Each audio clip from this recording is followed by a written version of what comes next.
Eclesiastes capítulo 12, de 1 a 8. Lembra-te do teu Criador nos dias da tua mocidade, antes que venham os maus dias e cheguem os anos dos quais dirás: não tenho neles prazer.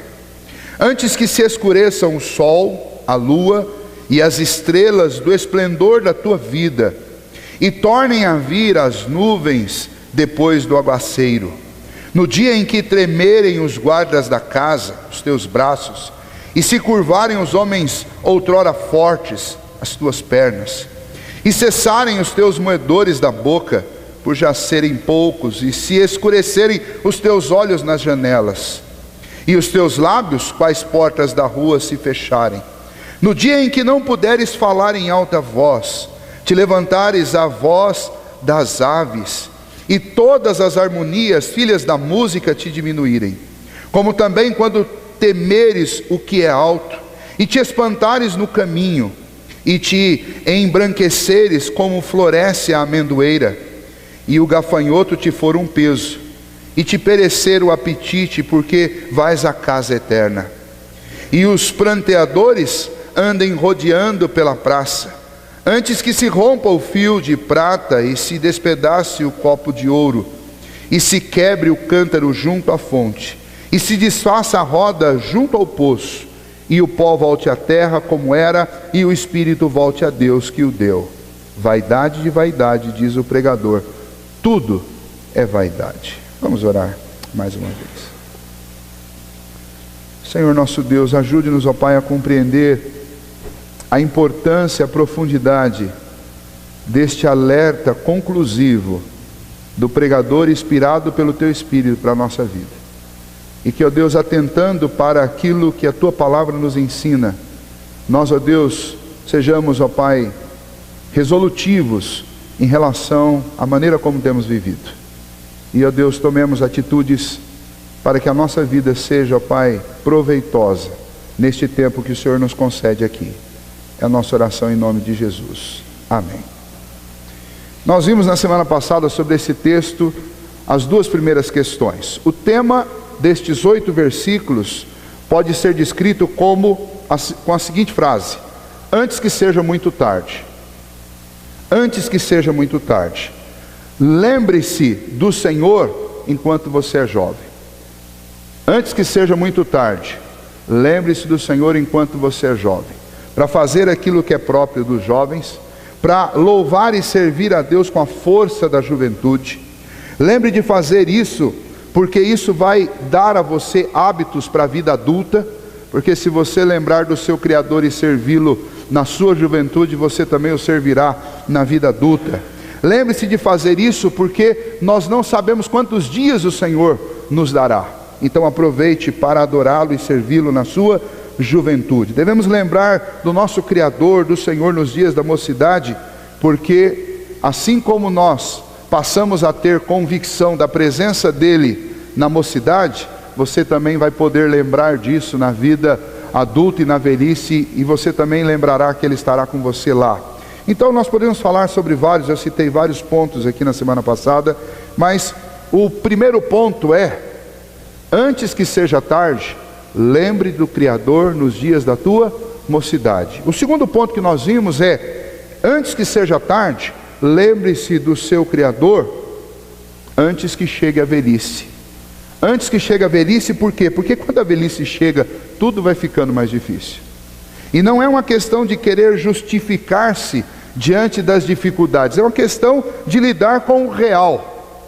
A ideia do escurecimento, do brilho da vida é isso.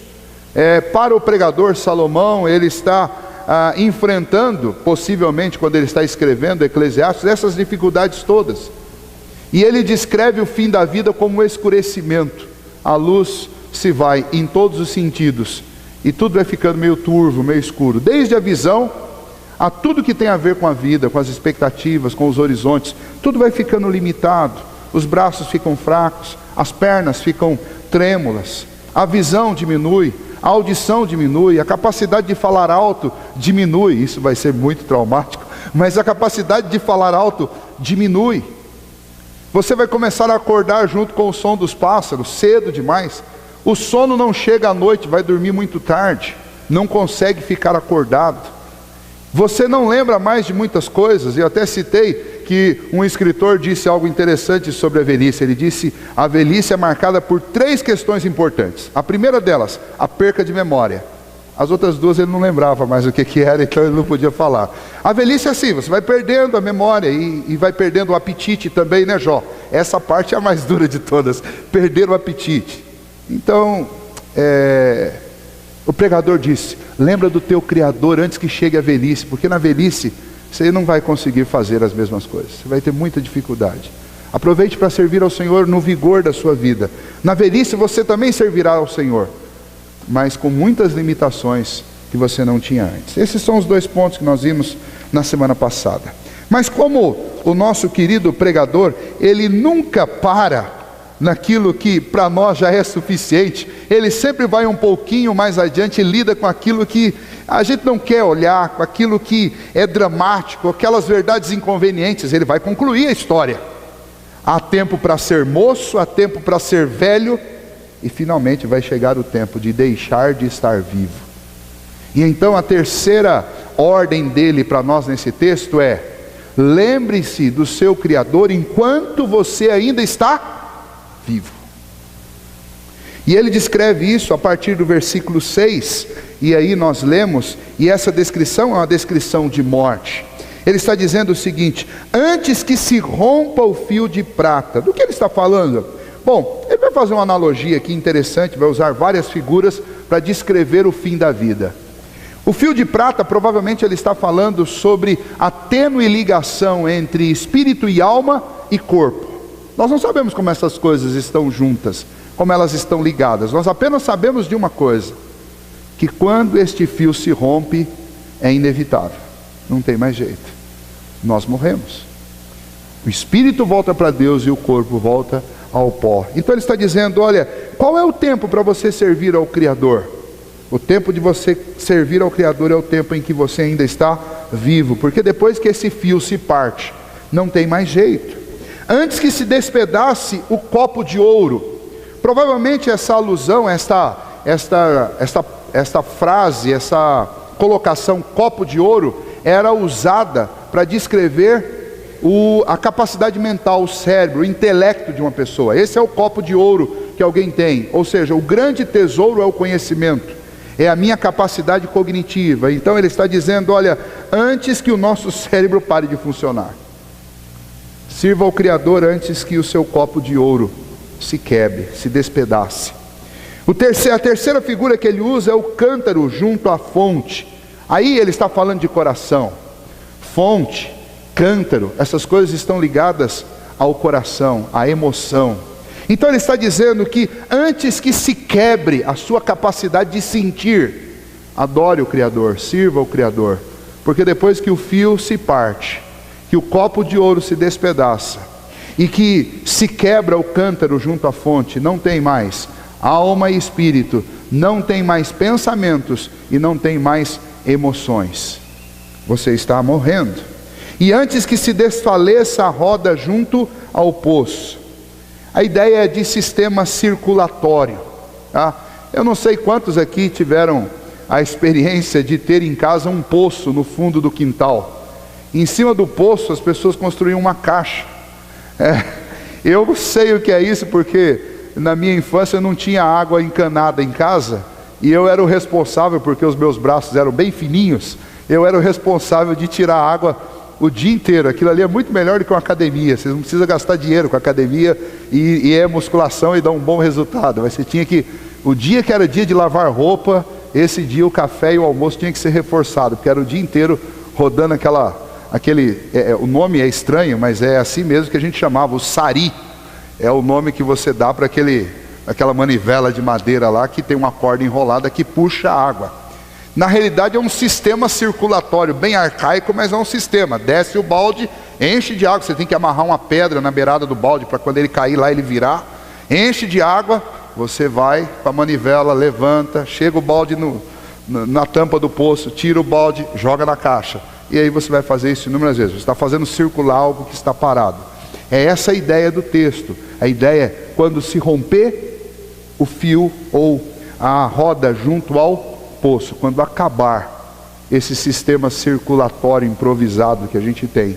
Então, o que Salomão está falando, ele está falando a respeito da morte. É uma metáfora para descrever o fim da vida.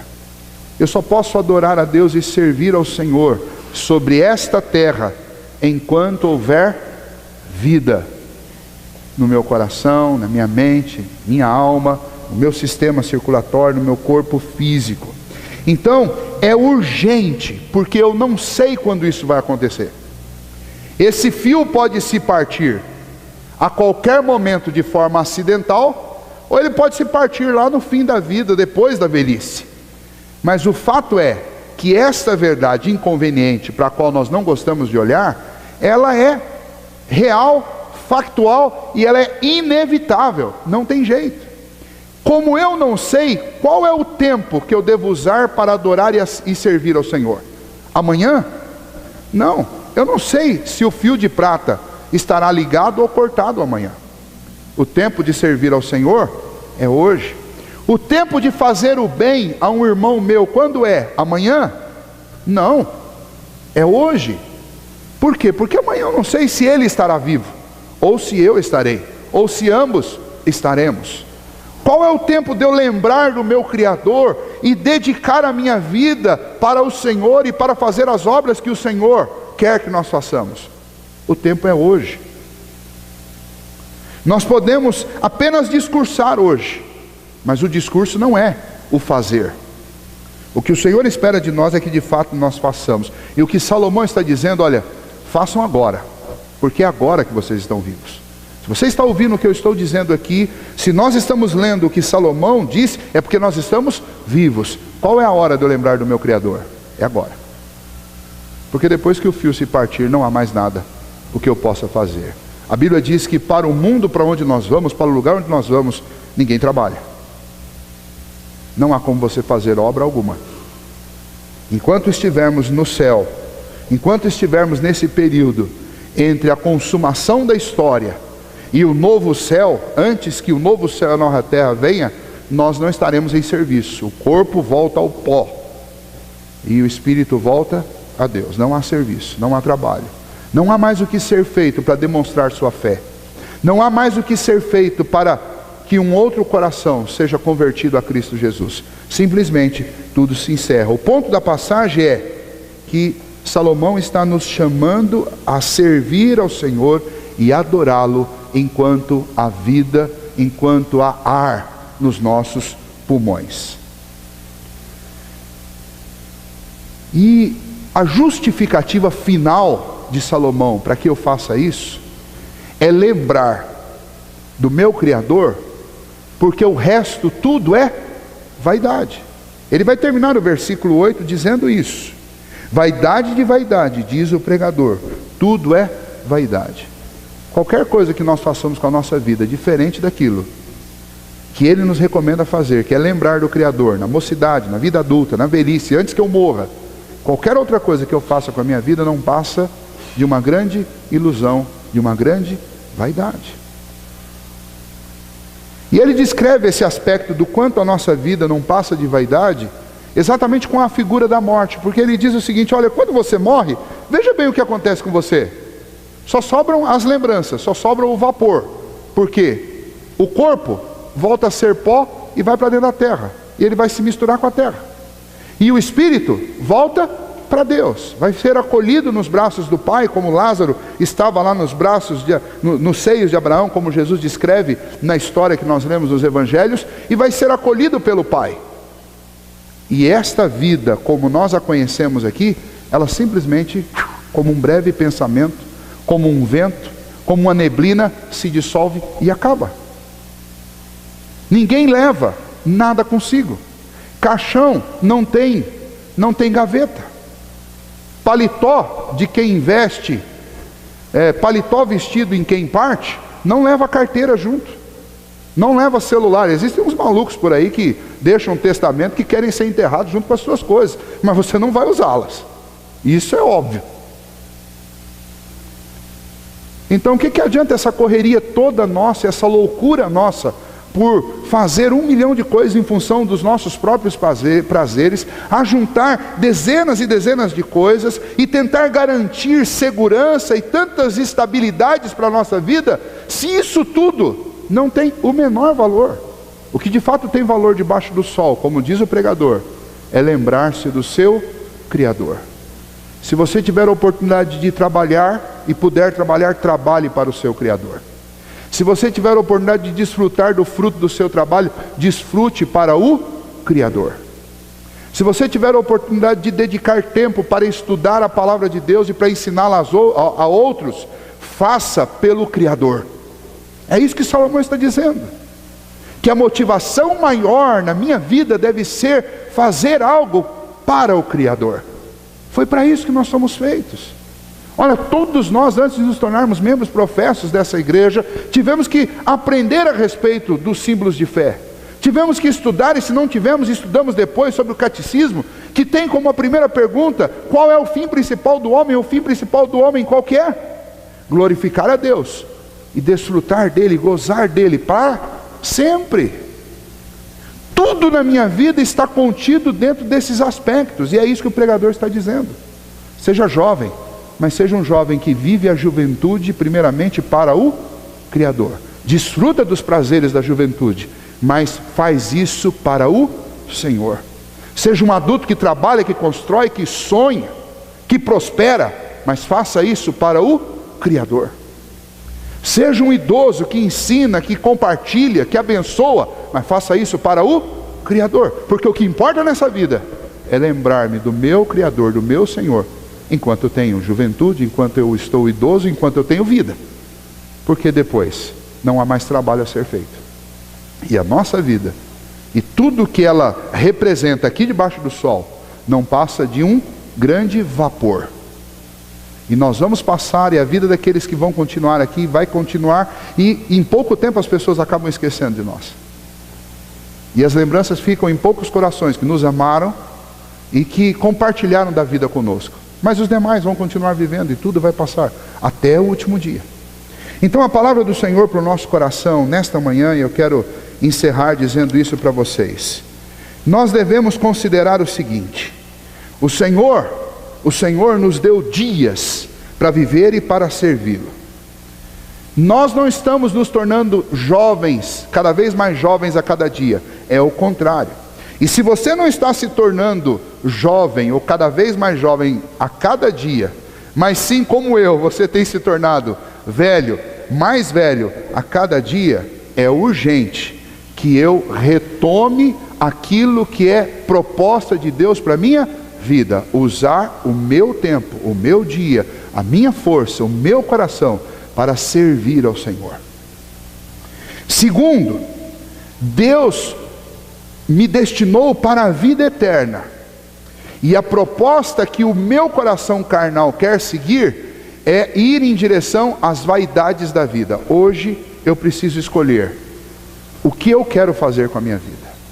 Deixa eu explicar para você, eu posso resumir isso da seguinte maneira: há duas formas de viver, e essa semana eu li um livro e fiquei muito influenciado por essa frase, e ela bate exatamente com o que Eclesiastes está nos propondo aqui. Há duas maneiras de viver. Ou você vive segundo as razões do seu coração, e aí você vai interpretar a vida, você vai tomar decisões, você vai interpretar Deus de acordo com as razões do seu próprio coração. E o nosso coração não serve de referência nem de parâmetro para absolutamente nada. A própria Bíblia diz isso, que ele é enganoso e desesperadamente corrupto, inventor de males. O problema é que quando a gente lê esse texto, a gente está sempre pensando no coração dos outros, né? Ele fala, eu não posso confiar em ninguém porque o coração do homem é enganoso. Dos outros. Não, é o meu, é o nosso. E conduzir a nossa vida segundo as razões do nosso coração, meu querido, você vai se frustrar. Nós vamos nos frustrar. E a nossa vida não vai em direção a Deus, mas ela vai em direção a todas as vaidades próprias da vida. Os nossos corações carregam traumas, frustrações, tristezas, desequilíbrios emocionais, conclusões erradas que nós trazemos a vida inteira, que nós nunca ouvimos o outro lado. E tudo isso nos faz optar em relação a tudo da vida. E essas opções, na grande maioria das vezes, elas são opções erradas. Esse é o primeiro jeito de viver. O outro é viver a vida a partir dos pensamentos de Deus. O que Deus disse sobre isso? Ele disse, então eu vou pensar a minha vida a partir do que Deus disse. É uma vida teocentrada. Dentro da teologia isso é chamado de teorreferência. Ou seja, a referência para a minha vida é o pensamento de Deus. Então não é a minha interpretação sobre a vida, sobre Deus, sobre os relacionamentos, sobre o que é a igreja, mas é aquilo que Deus diz que é. E a partir do que Deus diz que é, aí eu vou desenvolver as minhas interpretações, a minha vida, as minhas vontades, o meu querer. Fazendo assim, eu estarei vivendo em direção ao Criador. Seguindo as razões do meu coração, eu estarei em direção às vaidades da vida. E o que Salomão está fazendo conosco aqui é dizendo, o que vocês querem fazer hoje? Você pode usar sua vida para seguir na direção das vaidades, ou você pode lembrar-se do seu Criador e seguir na direção dele.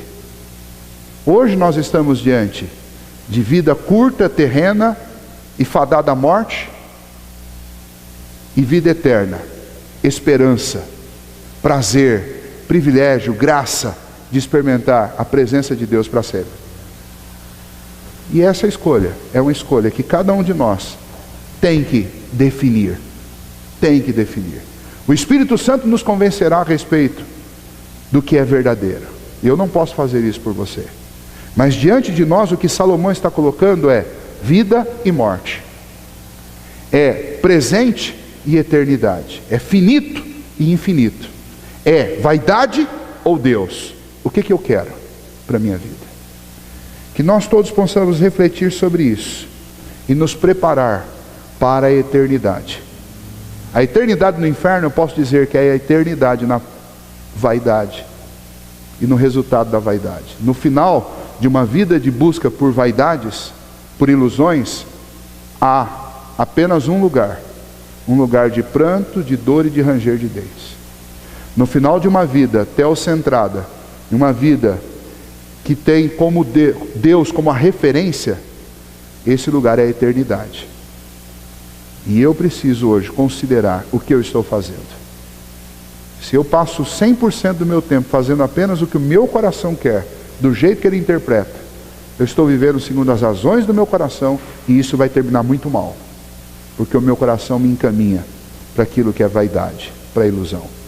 Mas se eu estou negando o meu coração, mas buscando aquilo que é vontade de Deus, expressada na palavra dele para a minha vida, aí sim, aí eu tenho chance. Porque aí eu terei no meu caminho, primeiro, Cristo, que é o meu Redentor, porque toda a palavra aponta para Ele. Em Cristo eu terei a justificação, da qual eu tanto preciso, porque por mim mesmo eu não jamais seria justificado diante de Deus com as minhas obras. E uma vez que Cristo é a minha esperança, é a palavra doce, é a fé que eu preciso, é a justiça que eu preciso, a partir de Cristo, eu tenho a certeza da vida eterna. E tenho nele um bom testemunho, o melhor de todos, de como viver segundo os pensamentos de Deus. Por isso que os apóstolos diziam aos seus leitores e aos seus irmãos, sejam meus imitadores como eu também sou de Cristo. Esta é uma vida teocentrada, uma vida onde Cristo, o Evangelho, Deus está no centro. E o que determina o meu caminho não são as minhas vontades, mas sim os pensamentos de Deus. Que a gente reflita sobre isso e que cada um de nós faça uma análise pessoal. O que tem movido o meu coração? Porque saber que eu devo lembrar do meu Criador e viver para Ele, nós já sabemos que a palavra de Deus nos diz. Mas o que eu estou fazendo está sendo determinante, está sendo determinado pelo que eu sei ou pelo que eu quero? Esta é a pergunta que eu preciso responder, que cada um de nós aqui precisa responder. E diante de Deus precisamos colocar o que está acontecendo conosco, com a nossa vida, e pedir que o Senhor tenha misericórdia de nós, para que de fato a nossa vida não seja movida simplesmente pelas razões do nosso coração, mas que ela seja movida pelos pensamentos de Deus.